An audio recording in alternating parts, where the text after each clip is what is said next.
इतिहास पर नजर डालें तो कभी कभी लगता है कि अगर इंदिरा गांधी ने साल 1975 में इमरजेंसी लागू नहीं की होती तो क्या भैरों सिंह राजस्थान के मुख्यमंत्री बन पाते, क्योंकि इमरजेंसी के बाद का ही वो समय था जिसके बाद शेखावत को राजस्थान के सीएम की पहली बार कुर्सी मिली थी।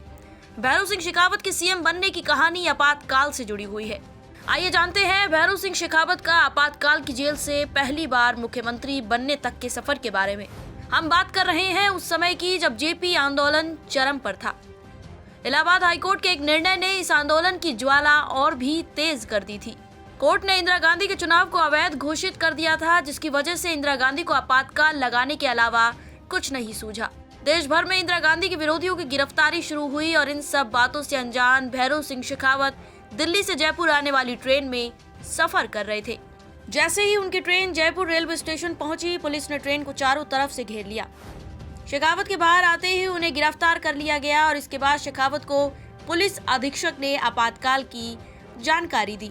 भैरों सिंह को जयपुर वन विभाग के रेस्ट हाउस में ले जाकर बंदी बना लिया गया।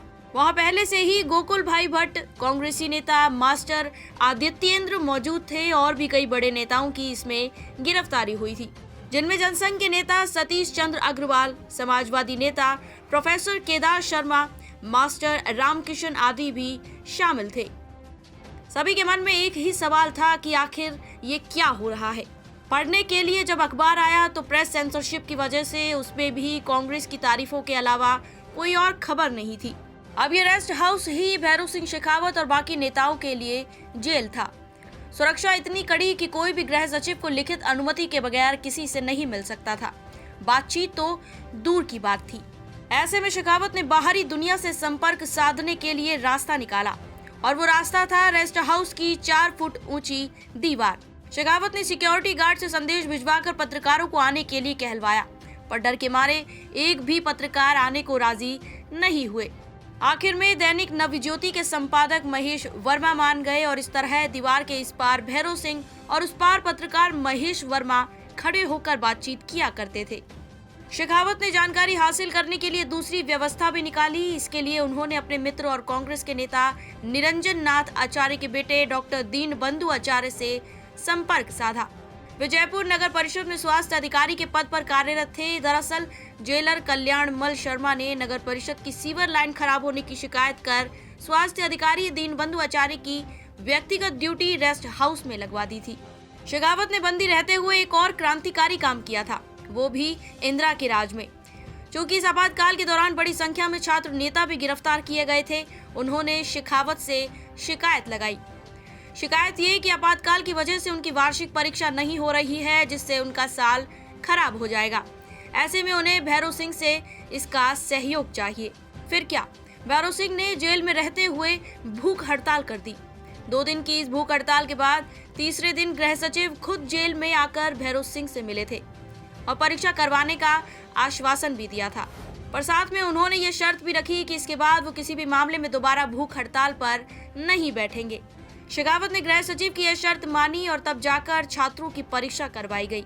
वहीं जयपुर में बंदी बनाए जाने के दौरान भैरों सिंह 3 बार बीमार पड़े थे, 2 बार बहाने से और तीसरी बार असल में।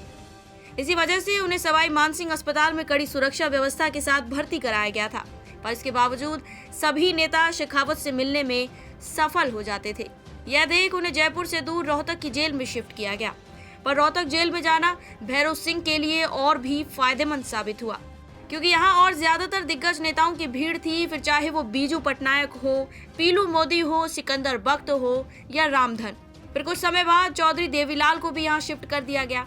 इस तरह रोहतक जेल नेताओं के लिए सजा कम और एक राजनीतिक अड्डा ज्यादा बन गया। सभी नेता सुबह बैडमिंटन और शाम को वॉलीबॉल खेलते और बाकी समय भविष्य की राजनीति पर चर्चा करते।